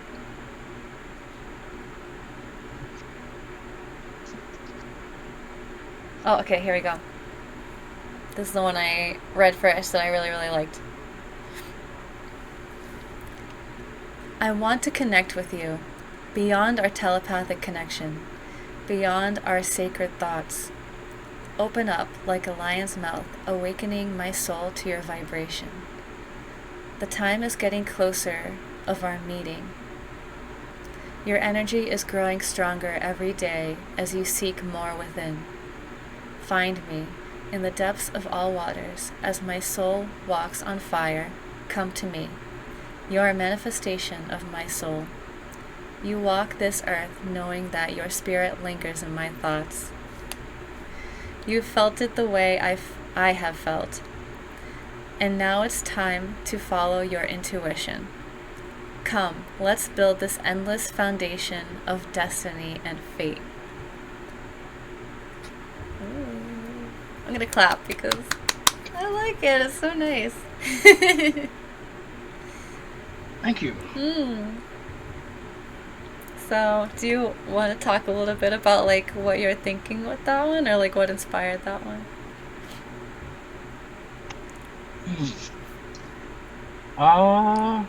Let me see. So when I speak about like that, so I go into this whole zone of feeling, and obviously I have my music in the background, and sometimes just one keyword, just I hear one word and just creates a whole story in my mind. So it was one song that talked about telepathic love and stuff like that. I'm like, oh, hey, here we go. So I had to like pull over, and I'm like, hey, and I'm like, okay, and I just created this whole story, and then I remember we was in the Leo season as Lion's Mouth came to my mind. I'm a Scorpio, so I talk about walk the fire and test of the water. So all that stuff came to mind. So how I'm manifesting a person. So that's the manifestation. So yeah. So it was like, you know what? This is my declaration of here it is, and if I'm manifesting you, you're gonna reach out to me. Wow. Somehow, some way, you're gonna read this and you're gonna reach out. Wow. So that was kind of like affirming into your reality, like what you want to come to. Wow. Awesome. Because that's pretty much how I feel. Yeah. Well, and so it's more than just like writing and expressing yourself. It's like almost your manifestation practice. Yes. Yeah. I love that. Yeah, I do a lot of writing like that too. So. Yeah. So yeah, people tell me like, oh, that's intense, and I'm like, but that's just how I am. That's how I feel. That's how I live. Like inside me, everything's intense. What do you do? If you can't understand it, then can't help that. Yeah, and I feel like the more authentic you express yourself in a practice like that, like the more authentic manifestation you're going to receive, and like the more perfect it would be. I feel like I've had guys reach out to me like, what the hell is this? I'm like whoa, like how can you write this? I'm like, I don't know, it's just I feel it, and that's how it's gonna come out, and I want it to come out in a way that I'm feeling it, and that's how it is. That's just how I believe it should be. Love, that's how I believe that. I was even telling 2019, I had a conversation with somebody. I'm very good with my memory, so I have these years in my mind all the time. But I had this conversation with somebody, and I was telling them, I said, I was raised Christian, so I believe in God and stuff like that. But something I saw in church is these preachers and people that sing in choir, how they sing to God. And I said, if you really hear one of these songs, these adoration songs, that how they really like sing with their heart and soul, why can't we do that for love, to the person we feel on earth? They do it to somebody that didn't even see. Why can't we do it to somebody that we actually see and love and see them physically in the spirit world? Meanwhile, they're doing it to somebody they don't see, but they feel. It's gonna be the same way with our partner, the person that we love, or we feel towards. Devotion. So that kind of like helped me a lot to express more, because I took it as an example for what they do. Is they're able to write like this and sing this song to a God that didn't see but feel. Why can't I do it to somebody that I don't see, but I feel that it's coming from my ways there. That's beautiful. Yeah. I was raised Catholic too, and yeah, I remember like there are songs like when they sing in church, or like when I would sing along, like I would almost cry because it's so much Yeah. passion and Yeah. yeah. Oh, I could show, I powerful. could afford you songs that you'd be like, and these people like give you goosebumps, tears come out just hearing it, and Yeah. you'd be like, they could sing like that. It's like, why can't we do this? Like, Oh, why can't we yeah. love like that? Like, why can't we love our Mhm. partners like that? Why can't we love somebody like that? Because they're here with us. They right here with us. Mhm. Yeah, and that's what I say too. Like I feel like we're here to explore that infinite potential, and why not just like go all out with the Yeah, way you express yourself. Yeah, yeah, and the way you communicate love in a relationship. Like there's no like limits. Like well, when you're with it, someone, you make it what you want to make it, and yeah. it's never gonna be perfect. That's for sure. It's always gonna be the ups and the downs, the disagreements and stuff like that. But that's what being in a relationship is. It's don't go by what the people in the social media say like, oh, relationship is gonna be ups and downs, disagreements, agreements. But you know what? That's what it's about. It's not like, oh, he don't agree with me or she don't agree with me. That's it. You, you, no, that's Yeah. not doesn't work like that. You're supposed to work towards. You're supposed to have a goal in the relationship. If you don't have a goal together, then, no, it's not perfect. You know, you're supposed to have a goal. But we'll leave that for my podcast. Okay. Uh, Something to look forward to, guys. There you go. We talk about those stuff in our podcast. I love it. um, I feel like there was something else off of that I wanted to say or ask you. Oh, yeah, I wanted to ask, like, are you comfortable talking about like your family, like growing up in your family, Yeah. how you grew up? Because I wanted to point out that I felt like the way that you're so able to express yourself in writing, like poetry, it sounds like you have like a really healthy masculine, like influence on you. Mm. Um. So I was raised by my mother. My biological father abandoned the marriage to the 2 years old, probably. She met my stepfather, which I consider my real father, because he's the one that raised me, of course. She met him when I was 8 years old. They just celebrated their anniversary yesterday. Uh, they've been together since then, 36 years. Nice. Um, like I said, I was raised in church with them. She has Alzheimer, so it's kind of hard dealing with that right now. But I think, can you see me? Yep. There was a little it like glitched out for a second. How about now? Yeah. Looks good now. Yeah. Okay. So it's a learning phase of that. I think it's learning. But other than that, yeah. My stepfather used to write poetry in church. I was really not into his poetry. Like his was more like the sky is blue, the earth is green, you are the seasons, that stuff. That's not my. But he was more rhyming. He's rhyming. So but they love my writing. Yeah, I mean they live with, well, when I got divorced,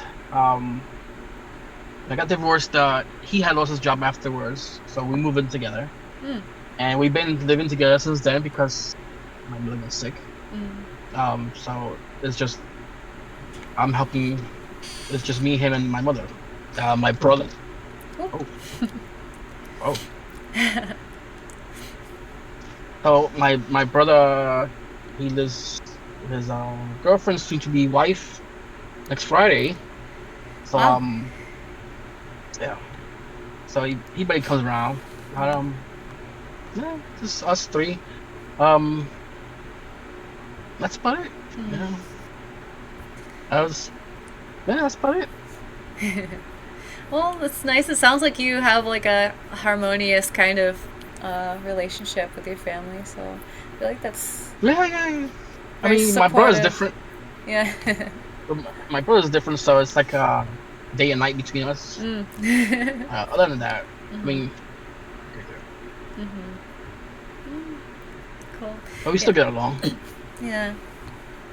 Yeah. I just wanted to like acknowledge that like I could feel like you had like a strong like healthy like masculine presence in your up- upbringing. I felt like Yes. yeah. My stepfather, he did raise us. And wow, when he got married, my mother in 1989, he was making $90 a week, and he raised me, my brother, and my mom under that, starting with that. So it's not every man that's gonna marry somebody that has two kids and treat him as his own, and 36 years later, still, you know, to this day, I consider him my father, and I'm with them. And just now, before we actually got on the video, I was talking to my mom. Now, and I was like, oh, I said, don't worry, like I promise you, I'll be here till they die. So don't worry about it. So yeah. Beautiful. Sorry, I'm like making me emotional. Oh, It's just beautiful. Mm. So, yeah, I guess like, well, maybe I'll talk about this if you want to talk a little bit longer. But yeah, so my yeah, I haven't really got like into this much, but like, my dad is kind of like out of the picture of my life at this point, um, and I don't know how deep I want to get into this, but he was together with us like up until like I graduated high school, and then it kind of just like it was kind of like what you said about like your biological father. He kind of just like it was like an abandonment. That's what I would call it, without getting into too many details. But yeah, it. So I guess I still kind of live with like you know, the pain. the effects of that. Yeah, the Mm-hmm. pain. Yeah, and yeah, it's like finding shadows and like connecting them to like the trauma that they stem from. It's like yeah, definitely something that I need more eventually. You know, whenever it naturally happens for me, like conscious, focused, like shadow work on those kind of like whatever, however that affected me. Which I feel like shadow work. It's like it's always kind of like subconscious manifestations like that like so I probably wouldn't like normally be aware of until it's like something that like comes up like right in my face and I'm like oh Like right now. yeah yeah and like I had a bunch come up when I filmed my last episode so but I know it's like always a process and I like to say like I have a lot of fun going through that process, but yeah, of course, there's always going to be like it's coming from pain, it's coming from trauma. Right. So yeah, it's I definitely have like feelings about like yeah, I don't know, father figure stuff, I guess. So I get you. I get that. yeah, I but mean, it's a painful. Uh Remembering those stuff is painful. Um, it's more painful knowing that it happened and we can't really go back and do nothing about it and change everything. But I think the thing that we should focus on is, the past. We have to move forward. Like we can't think of the past that much. We have to move forward and like you leave it in the shadow. Unfortunately, it's gonna always be there. But have to live what we have now, and try to be as positive as possible. Yeah. And like I was telling you, my mom has Alzheimer's. Just 2 weeks ago, she this is the first time that happened, and I was getting ready for it. Like I was getting really ready for it. First time that happened, that she actually like forgot who I was. That is painful. I mean, nothing you do, and no meditation, no healing, no candles, nothing you do can prepare you for that moment. And oh my god, that really like hit me. That was blow, and I was like in tears, and she's next to me, and she's like, "Who are you?" And I'm like, I was just in tears.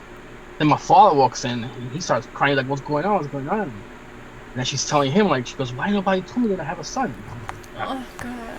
yeah. So I had to like go to my room for a minute. I had to drink like 2 shots, 3 shots, so I could at least calm down. I was like, so then I got into my drawer. I pull out. I told you I was getting ready for this because I knew it would happen. So I pull out the album that I had, start showing her. I get on my phone and start showing her videos because I videotape everything that we do. So in case of anything, she has the videos. Then she started like, remembering little by little. And then my father, after that, she went to her room. She goes to sleep. She goes, "Oh, we're gonna talk tomorrow. I need to get you. I need to get to know you more." I'm like, God. this is not. So then I go to my room and my father comes in and he starts crying. You know what's gonna happen? I'm like, yeah. I said, it's just as much as I prepared myself for this, I wasn't ready for it. But now it's like now I'm ready for it. It's getting better because they changed her medication, but it's like it's sad. And I've even thought about writing about it, and I can't because that would be too hurtful. And I don't even think I could finish a poem if I write about it. So I just try like I can't write about it. But and there's a lot of people going through this. It's a lot of people going through this situation. So that's the reason I want to write about it, but I just can't. It's too close to me to share that. Yeah, that was one of the heaviest experiences that I experienced a couple weeks ago. Wow. She's still here. Yeah. Let's see. I'm sorry. Yeah, I'm sure that's really difficult going through. Oh. Words can I explain it? Words can I explain it? It's like I don't know, just be with somebody for so many years next to them and just wondering like, who are you? And you can see in their face like they don't know who you are. I'm pretty good at reading people, and like you can see that there's like emptiness, blank. Like they just blank. Yeah. Okay.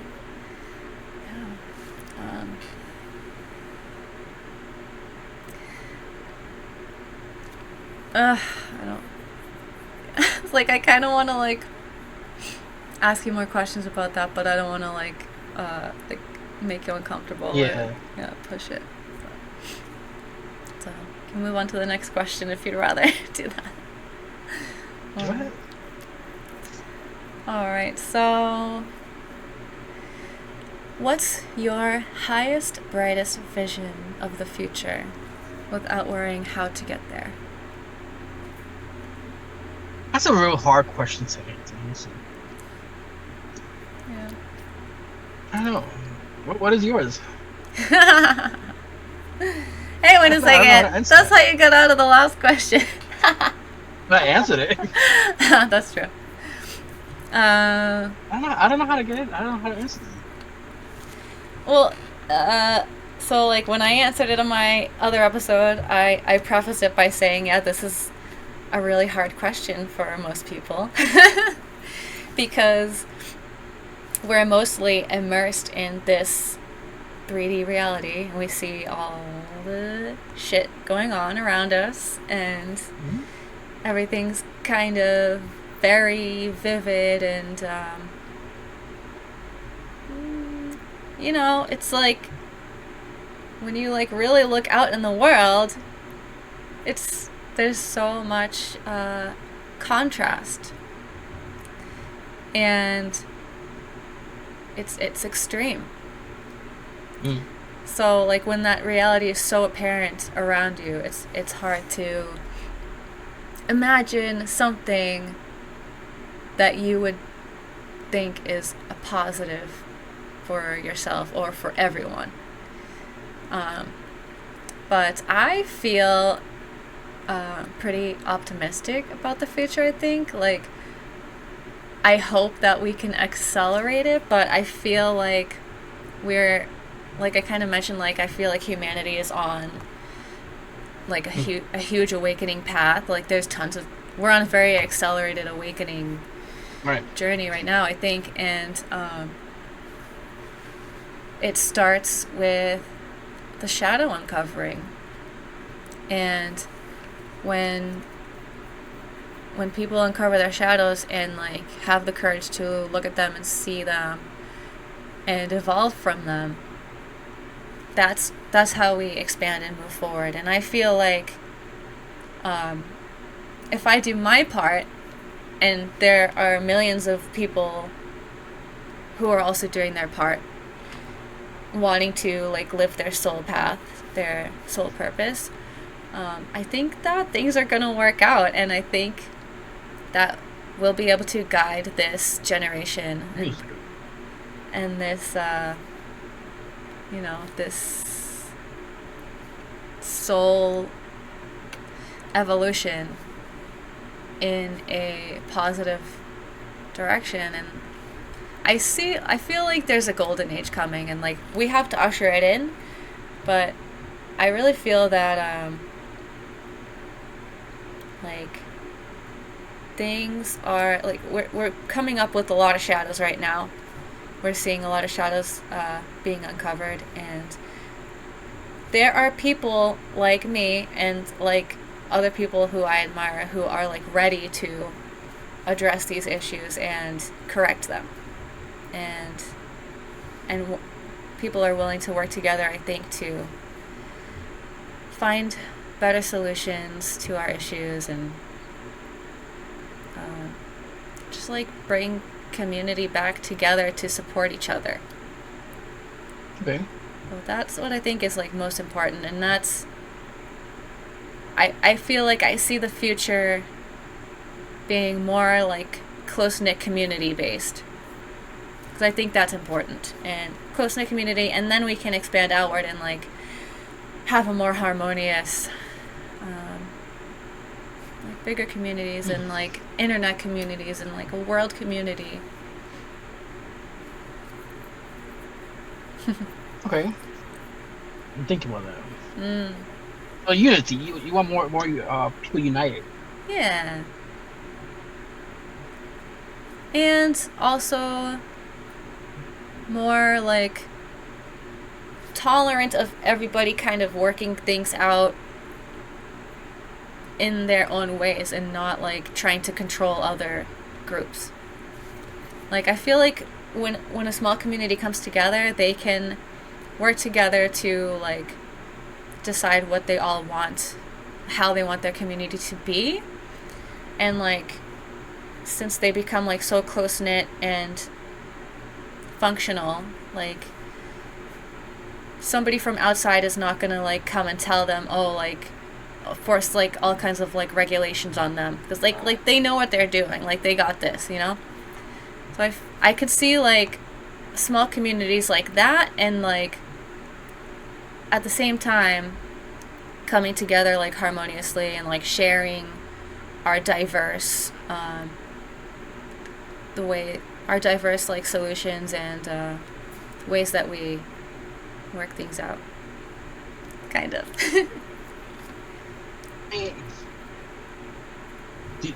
I can see that, but don't you think the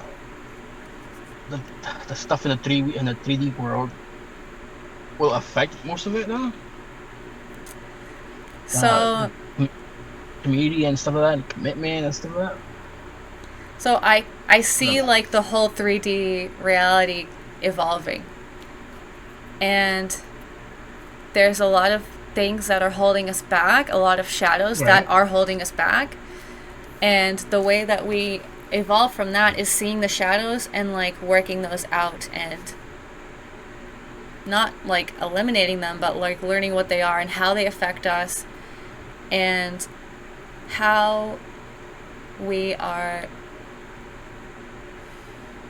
like letting those, like how we're letting those hold us back. And we know like expanding is more important than letting our ego be satisfied and be comfortable.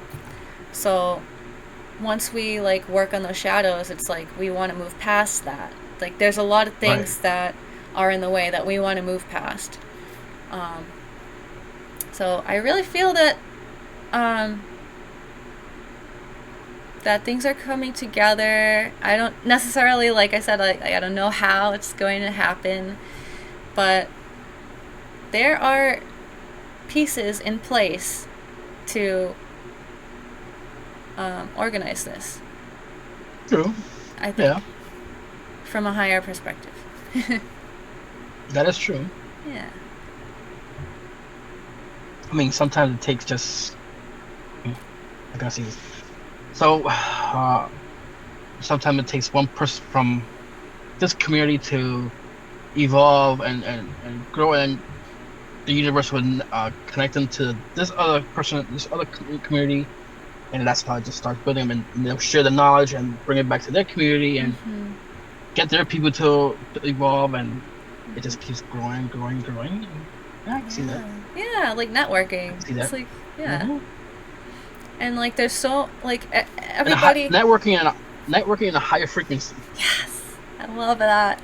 And it's cool because like it's kind of like what my conversation with Karina, like she mentioned that like this life, like what we've been through so far, like what we've experienced, like all of that knowledge that we've collected has a purpose in the future.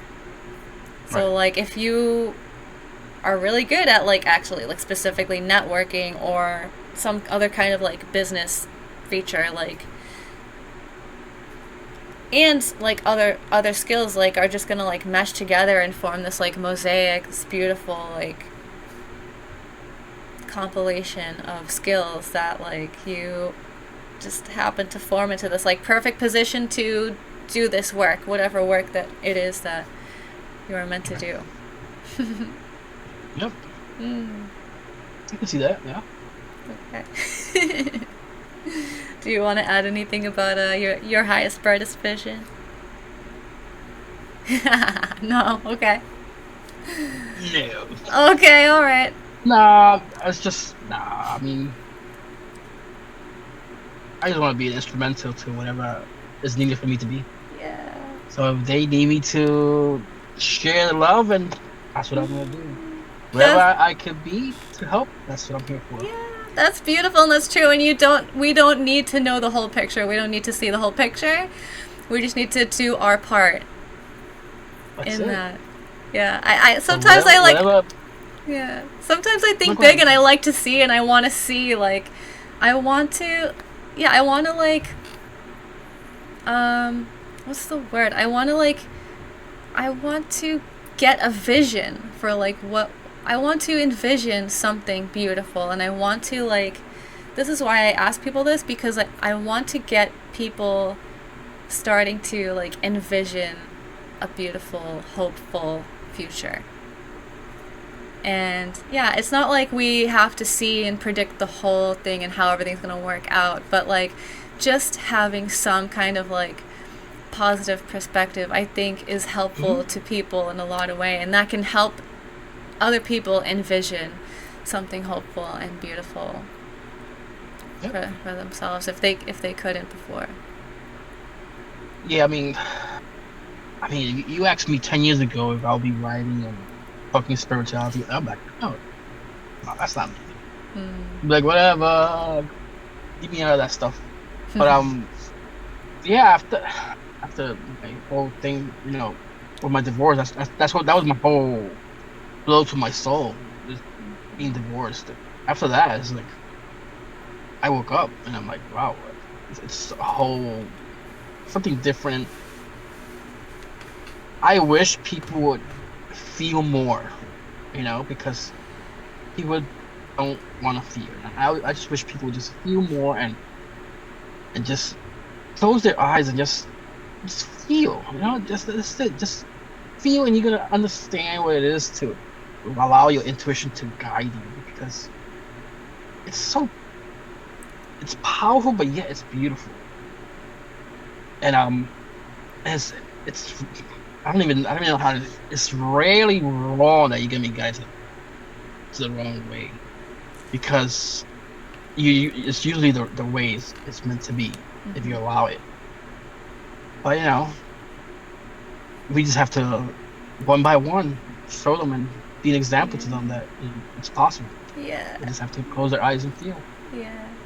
It can be really scary to take like a leap of faith, but that's why you start small. You start small and you practice feeling into your intuition, and that helps a lot with the faith, I think. So today's Thursday. Tuesday, I was reading about leap of faith. It's funny that you said that. Oh. That leap of faith. That's what everybody's afraid of. Yeah, it is scary. Because you don't know. You don't know the unknown. Yeah, and you're afraid exactly. of the unknown. Yeah. I mean, everybody's afraid of the unknown. I mean, just like me, I love to know what's gonna happen before it happens, at least so I can prepare myself emotionally and everything. But you don't know. You don't know what's gonna happen. But leap of faith. Remember that. Maybe inspire a new writing.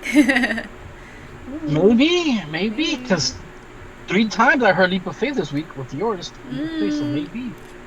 I love that. I love picking out synchronicities too, and yeah. I feel like that in itself is like a message from spirit, like some guidance. So cool. I love that. All right. We got a couple more questions. Couple more? All right. Yeah. Is that okay? Do you have time? I have to be home by 5, so it's 4:18. Yeah, I should have time. Okay. Yeah, just yeah, I guess I'll save the new one. So I'll just ask you this a little more easy question. So, were there any questions that I didn't ask you that you'd wished I'd asked? And if so, please feel free to answer them now, if you can think of anything. No, because if it wasn't asked, that wasn't meant to be asked. So no. All right. And if it wasn't asked, then it was actually asked when we were having this conversation. So we talk about our stuff. So. Yeah, we did. And okay. I think we covered all the topics. A lot of topics. We did, yeah. Yeah, actually, I super enjoyed this conversation. It was so, we took a lot of, I had tears and, a lot of laughs. Yeah. It was really, really beautiful. It's a peaceful enjoying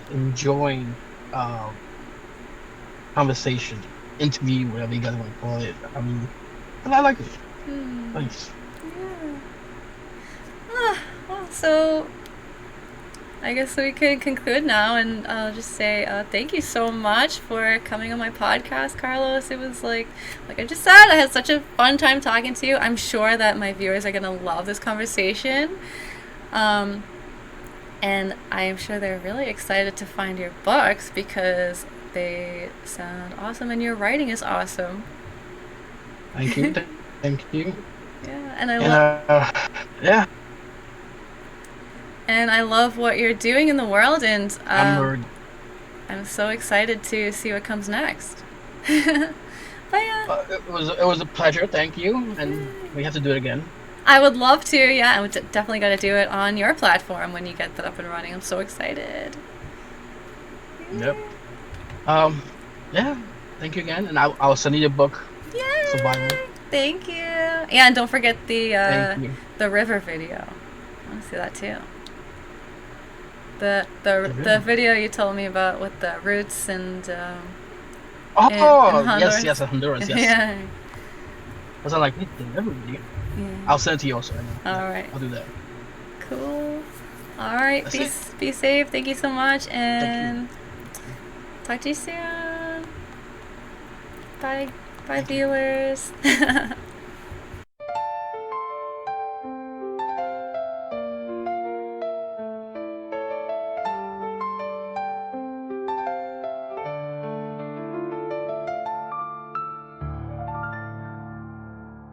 Mysteries now unfold, shadows whisper, tales untold. Kimomo's heart beats fast, revelations here on life.